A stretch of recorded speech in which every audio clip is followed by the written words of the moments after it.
turned away.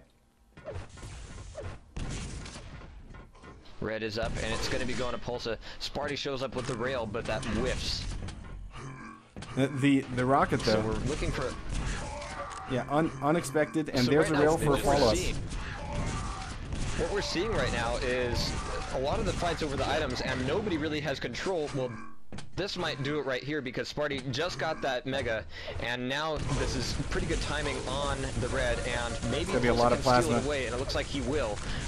That is. Yeah. So yet again, nobody's really dominantly in control yet, so you're seeing a lot of challenges happening here, and that's where a lot of the fights are happening. But these guys are both working with low amounts of health and armor most of the time. Well, we've seen a nice little back and forth with the score. spart1e currently leading by 1. We have Red and Mega coming up at the same time, and pulseh is on the red armor side of the map. Great damage by spart1e. There's a pair! So he may lose out on the RA, but he just went out on the frags, and now he's got Mega. And honestly, he can just basically sit high, sit center, and try to cut off pulseh from getting anything else. Yellow armor yet to be picked up. Now going down there, that's going to make him a little bit late on doing the damage on yellow. No, but honestly, he did damage. He doesn't have to get frags at this point. Just needs to do damage. He did what he needed to do. Wow, that was close to a face rocket. So, jeez. But the fact that spart1e's up here and pulseh's down there, this is spart1e's Mega, unless he does something silly. So, perfect timing. Perfect timing. Yeah, nice. spart1e. Beautiful. RJ up to the middle platform, gets the rail as he ducks away. But he's going to need to pull off another RJ to make it here on red. And I'm thinking pulseh might be... Nope. He's nowhere. Nah. Yeah, but spart1e was using sounds there. So he was pretty aware of where pulseh went. So now spart1e can try to deny rail jump. Let's go take a look. RJ instead. But now see pulseh is weak. So spart1e is actually in really good shape. He should take this. Nice rail from pulseh. spart1e though, nice rocket jump to get that red armor. Fantastic work. And so now he knows pulseh is locked down on YA side of the map. Oh, and he spawned stairs. That's a frag. Oof. Yes. And I want to say that it's been a lot of these rocket jumps that have been throwing off pulseh's ability to predict where spart1e's going to be at what angle. And so a lot of these fights, you can see that pulseh is just starting with 1 foot off the ground already, and spart1e just comes in and knocks him off balance. Yeah. And so right now we're seeing 8-4, and this is going to be 9-4. Pulseh has nothing to work with. Yeah, poor weapon choice there. Yeah, what really weapon have the choice? Advantage in that As a fresh there was spawn, no choice available to There is him. no choice. Yeah. Yeah, but Now, and yet again, history repeats itself. Aggression then. How about that? yeah, one thing that we haven't really seen from pulseh the entire time, and I think it's really playing well into spart1e's hands. We saw this when we covered spart1e versus Draven, but you know, spart1e, I think, enjoys playing against aggressive players when spart1e is in control, because it just sort of feeds him. Like he's able to move around the map. This is a critical mega pickup. This will be a frag for pulseh, but it's too little, too late. You know, it took, you know, a good 6 frags for that pulseh had to give up before he finally got an opening.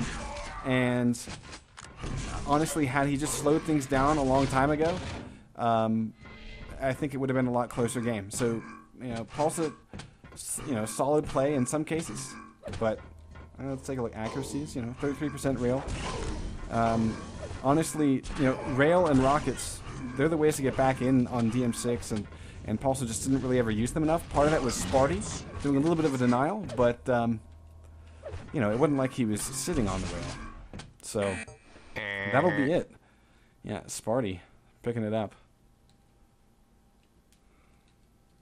No third map on this one. spart1e makes it very clear that, well, you're going to get the first 2 frags, and then I'm going to come in and rock your world, both on Furious Heights and on campgrounds. So that'll be it for today's coverage.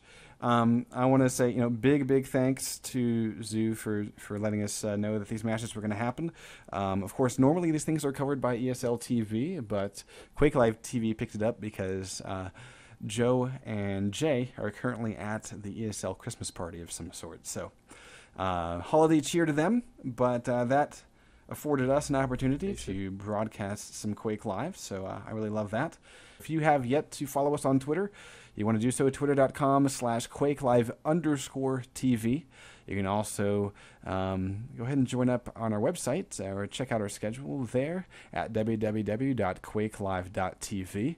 And if you want to check out all of our coverage is done in high-quality video on demand fashion, usually up 3 to 5 days after we cover something. So if the stream quality isn't quite what you enjoy, then check out our high-quality video on demand. You can check that out on our main website, www.quakelive.tv. But we also mirror all of our content on YouTube, youtube.com/thequakelivetv. So, Jahar, Matt, and Fish, any final words? This has been some amazing matchups, so I'm glad we were here. But don't forget, King of the Hill tonight at 9 Eastern. Indeed. For those that are wondering what the heck King of the Hill is, it's an open to the community, anyone can play, a 1v1 weekly tournament that we throw. And the idea is the winner stays on the server and continues to play challenger after challenger. The loser just connects to make room for the next set of challengers. So challenger picks the map, and we basically run that for from 9 a.m. Eastern, or rather 9 p.m. Eastern, good lord, 9 p.m. Eastern, all the way to midnight Eastern time zone. So it's a great way to kind of join the community and get your feet wet if you've never really played Quake Live. It is a totally free game. Go download it, and honestly, you're up and playing within seconds the way they have it set up. Go to www.quakelive.com and start fragging. So join us to play King of the Hill tonight, 9 p.m. Eastern. I'm not sure what else we'll have as we finish out the rest of the year other than the ESL coverage I mentioned on Sunday at 1 p.m. But we're definitely rounding out the year nicely, Jahar. So I think on that note, we'll call it an afternoon. See you at 9 p.m. Eastern for King of the Hill, folks. See you later, all. It would be awesome if James and Joe shoutcasted the Xmas party. That's all I'm going to say. Nice.